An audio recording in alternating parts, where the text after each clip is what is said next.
I think there's two main areas that I see in terms of changing the retail media space via programmatic. The first is on-site programmatic. So I think today, like retailers are struggling with identifying how to leverage programmatic pipes to help monetize their on-site inventory. Now, on-site means their O&O. It doesn't mean their store.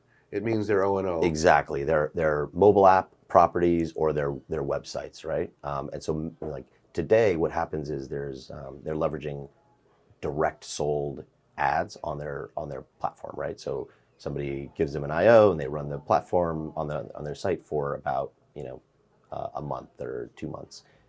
It's not programmatic. We think there's a really big opportunity to leverage programmatic pipes to help monetize and increase the yield, but do so in a smart way that takes into account a lot of the reasons that retailers haven't used programmatic, right? So in the past, one is like clicking off. Retailers are in the business of selling products, right? They're not in the business of only driving a media business.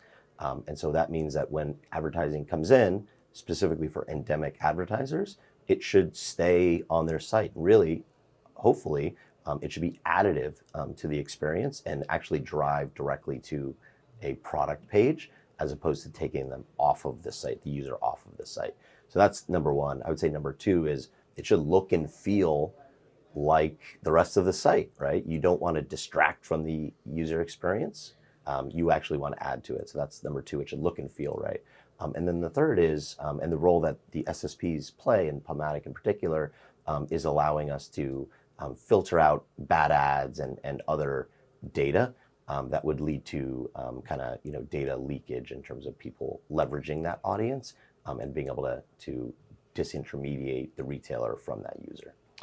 So there's a lot of first-party data coming out of the retailers, banks, airlines. Yep. Incredible. A lot of that some of that traffic is on site and much of it's off. And there's a big opportunity. I know Albertsons, of course, has a big database and Yep. big shopper database information. And they're powering decisioning off, even as it powers CTV. Mm-hmm. Tell us how retail media data powers ad decisioning and CTV. Yeah, it's a big topic, and I think one of those mega trends that we are hearing about in the industry that is curation, right? So I think the promise here really is layering in valuable, high fidelity first party data with curated inventory. In this case, CTV. It could be other types of video or other types of display as well.